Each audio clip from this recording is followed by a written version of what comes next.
Hey, what's up guys, it's DarkArmedDuelist and today I'm going to be doing an agent deck profile. So I'm really excited to do this for you guys because this deck is an amazing combo deck that can make some absolutely incredible boards. And it's super fun to be able to play. So without further ado, don't forget to like, comment, subscribe, hit that bell in there so you can become part of notification squad, and definitely check the Patreon down in the description below for all those awesome rewards. Like getting your name description every single video, getting assigned cards in the mail, and even getting to request a deck profile every single month to your Patreon. So without further ado, let's get straight on into this.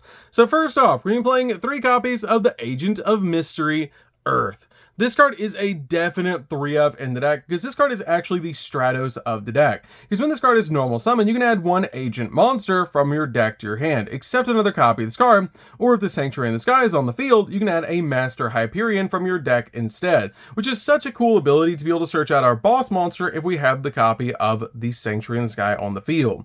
We then play 3 copies of Neptune. Neptune is a definite 3-of in the build and is just such a powerful card overall in the deck because you can discard this card to special summon out 1 agent monster from your hand or graveyard, and if you control the copy of the Sanctuary in the Sky on the field or in either grave, you can special summon a Hyperion monster instead, which is such a powerful ability about this card. This card also has a great ability that if this card is banished, you can add 1 copy of the Sanctuary in the Sky from your deck to your hand, which is great to be able to search that card from the deck, and this card is super easy to banish off cards like Majesty Hyperion or your copy of Master Hyperion. We then play 3 copies of the Agent of Creation, Venus. Venus is definitely a 3-of in the deck, and this card is an insane card to be able to put on your side of the field. It is basically a 1-card Link 4, which is absolutely insane. It has the ability that you can pay 500 life points to special summon out a copy of a Shine Ball from your hand or deck, and that is not a once per turn ability, so you can activate it as many times as you have Shine Balls in your hand and deck, which is absolutely insane to be able to just swarm the board with those cards and link climb into some insane boss monsters. We then play 3 copies of Shine Ball. You gotta play 3 copies of Shine Ball so you can basically just turbo these cards out with your copy of Venus to be able to link climb into some insane cards. We then play a single copy of the Agent of Destruction, Venus. This card goes really well with your copy of the original Venus because this card has an insane ability that you can manage the original copy of Venus from your graveyard to special summon this card from your hand, and then you can pay life points in multiples of 500, and then for every 500 you paid, you get to target 1 of your Shine Balls that's banished in your graveyard and special summon them, but place them on the bottom of the deck when they leave the field, which is really cool that it not only summons them out to your side of the field to get you some insane plays, but it also recycles them and puts them back into the deck so that you can basically use your copy of Venus again to go in for more plays later. We then play a single copy of the Agent of Entropy, Uranus. This card is really good as a 1-of in the deck. I did consider playing this card as a 2-of in the build, but if you control the Sanctuary in the Sky, you can special summon this card from your hand, and once per turn, you can send 1 agent monster from your deck to the grave, and if you do, this card's level becomes the level of the monster sent to the graveyard by this effect, which is a really cool ability to be able to use with this card to basically Foolish Barrel a monster and level manipulate this card to get the exact level that you need so that you can synchro climb into some really cool cards. We then play a single copy of Master Hyperion. Master Hyperion is a great 1-of boss monster in the deck and has the ability you can special summon this card from your hand by banishing 1 the agent monster from your hand, field, or graveyard. And also it can pop cards on the field because once per turn you can banish a light fairy monster from your graveyard and then target 1 card on the field and destroy that target, but if you control the Sanctuary in the Sky, you can activate that effect twice per turn, which is really good. We then play 2 copies of Majesty Hyperion. This card is a definite 2-of in the build and it's just such a powerful card because you can special summon this card from your hand or your graveyard by banishing 1 agent monster from your hand, field, or graveyard, which is such a powerful ability. And any battle damage you take from battles involving your fairy monsters is also inflicted to your opponent, which is great to help you just close out games. And once per turn, you can manage 1 fairy monster from your hand or graveyard and then target 1 card in either grave and banish it, and you can use that effect twice per turn if the Sanctuary in the Sky is on the field or in either player's graveyard, which is so cool. We then play 3 copies of Diviner of the Herald. Diviner of the Herald is amazing to help us make a bunch of different synchro plays and also Foolish Barrel away a really powerful fairy monster. As if this card is normally special summoned, you can send a fairy monster from your deck or extra deck to the graveyard, and if you do, increase this card's level by that monster's level until the end of the turn, and if this card is tributed, you can special summon a level 2 or lower fairy monster from your your hand or deck except another copy of this card, which is great to be able to summon out a really powerful fairy off this card's ability. And the card you're usually sending to the graveyard off this card's ability is your copy of Trias, because then you can use Trias's ability to tribute your copy of Diviner to summon itself back to your side of the field. Then Diviner will go off and let you summon a copy of Booten, my favorite fairy ever created, and one of my favorite artworks ever, because this card is adorable. You can actually special summon it from your deck off the copy of Diviner's ability once you tribute Diviner for your copy of Trias, giving you a level 1 tuner and a level 9 monster on your side of the field, so you can make a level 10 synchro play using these two cards, which is just really, really cool. We then play a single copy of Archlord Christia. Archlord Christia is really powerful as a 1-of in the deck, because it can lock down both players from special summoning, which is just so cool, as if you have exactly 4 fairy-type monsters in your graveyard, you can special summon this card from your hand, and if summoned this way, you can target a fairy-type monster in your graveyard and add it to your hand. Also, neither player can special summon monsters, which is insane that this card basically just locks down both players, and we just summon this card after we've made our field, which is just really, really cool. It also has the ability to recycle itself, because if this face-up card on the field would be sent from the field to the grave, you can place this card on the top of the deck instead, so you can get it back and just go in for another play with this card. We then play 3 copies of Herald of the Orange Light. Herald of the Orange Light is a great hand trap in the deck, and it's just really, really good overall, as when your opponent activates a monster effect, quick effect, you can send this card and one of their fairy type monster from your hand to the graveyard to negate the effect, and if you do, destroy it, which is just so cool to negate the activation of those cards and just basically stop your opponent. It's almost like 3 copies of Call by the Grave in the deck as well, because it just stops hand traps. We then play 3 copies of Ash Blossom. Ash Blossom's a definite 3-of in the deck to basically just stop your opponent from touching the deck. So that's it for the monsters, guys. Let's get into the spells.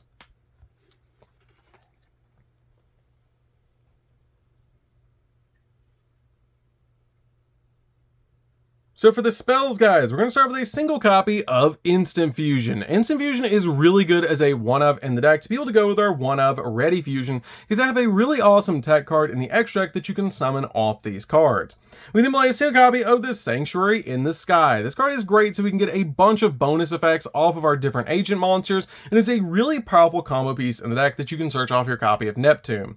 We then play 3 copies of the Sacred Waters in the Sky. This card is great as a 3-of in the deck. I absolutely love this card because it lets you activate the Sanctuary in the Sky directly from your deck, or add a monster that mentions the Sanctuary in the Sky from your deck to your hand. Then if the Sanctuary in the Sky is on the field or in either graveyard, you gain 500 life points for each Hyperion and agent monster that you control. And if your monster that mentions the Sanctuary in the Sky would be destroyed by battle, you can actually banish this card from the grave instead, and you can only use each effect of this card once per turn, but it's a definite 3-of in the deck. So that's it for the spells, guys. Let's get into the traps.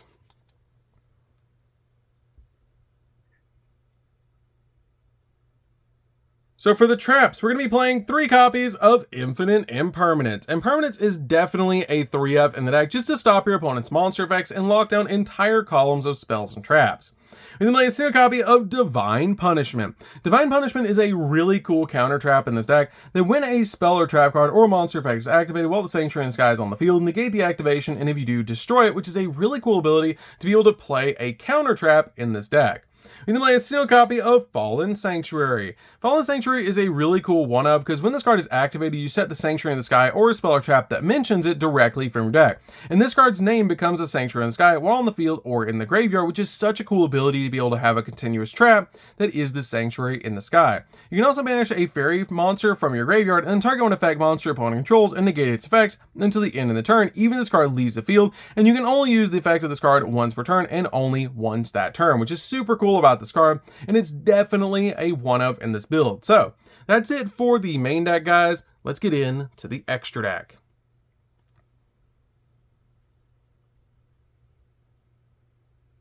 So for the extra deck, guys, we're going to start with a single copy of Master Flare Hyperion. This card is definitely a 1-of in the deck and is amazing because it can actually copy the effects of your agent monsters, which is so cool. I love that about this card. They'll let you send one the agent monster or a monster that mentions the Sanctuary in the Sky from your hand deck or extra deck to the graveyard, and until the end of the phase of this turn, this card's name becomes that monster's original name, and you replace this card's effects with that monster's original effect, which is such a cool ability that you basically have access to any any of your agent's effects at any time, especially something like Venus. This card also has a really cool ability. Then when your opponent activates a card or effect, quick effect, you can actually banish one fairy monster from your hand or graveyard, target one card on the field, and banish it, which is such a cool ability. Then play a single copy of Baron de Fleur. Baron de Fleur is a walking negate in the deck and is absolutely amazing because it can pop cards on the field as well. Then play a single copy of Chaos Angel. Chaos Angel is definitely a one-of in the build because this card is so easy to summon and you can easily put light and dark into this card to basically make it so synchro monsters you control are unaffected by your opponent's activated monster effects, and also monsters that you control cannot be destroyed by battle, which is such a cool ability. And play a single copy of Borreload Savage Dragon. Borreload Savage is a walking negate and super easy to make in this build. And play a single copy of Pluto. Pluto's great in this deck as a one-of, because this card is always treated as an agent card, and once per turn you can banish one monster from your graveyard to target an effect monster on the field and change it to face down defense position, essentially being a walking Book of Moon. And also it's a quick effect if the Sanctuary in the Sky is on the field or in either player's graveyard, which is such a good ability. We then play a single copy of Cupid Pitch. Cupid Pitch is great as an extender in the deck, and a really cool thing about this card is it has the ability that if this card is synchro summoned, you increase or decrease this card's level by the level of the tuner monster uses material it had on the field. And this card also gains stack equal to its original level times 400, which is such a cool ability that it gains those attack points. And if the synchro summon card is sent to the graveyard as a synchro material, inflict damage to your opponent equal to the new synchro monster's level times 100. And if you do, you get to add a level 8 or lower monster with 600 defense from your deck to your hand, which is a really cool ability. You can search out something like a copy of Neptune, which is such a cool ability about this card because Neptune actually has 600 defense. We then play a single copy of Allvain. Allvain is what I summon off of instant and ready fusion because it's a great extender and it's also dark, meaning that it's super powerful in this deck, and it's also a tuner so that you can go in for a lot of synchro plays. We then play a single copy of Access Code Talker. Access Code is amazing in this deck as a one-of to be able to pop multiple cards on the field, and it comes out absolutely massive. We then play a single copy of Apollosa. Apollosa is really good in this deck because it's multiple monster negates and it's super easy to make in this build. We then play a single copy of Celestial Night Lord Parashaft. This card is great as an extender in the deck because it lets you discard a card to add the Sanctuary in the Sky, or one card that specifically lists the Sanctuary in the Sky in its text from your deck to your hand, or if the Sanctuary in the Sky is on the field, you can add a fairy monster instead, which is just an insane ability to use with this card. We then play 2 copies of the Protector of the Agents, Moon. This card is great as a 2-of in the build, and I have bumped this card up to 2, which is just so cool because if this card is link summoned, you can send one the Sanctuary in the Sky or a card that mentions it from your deck to the graveyard, or the Sanctuary in the Sky is on the field or in either graveyard, you can add 1 copy of Earth from your deck or graveyard to your hand instead, which is such a cool ability.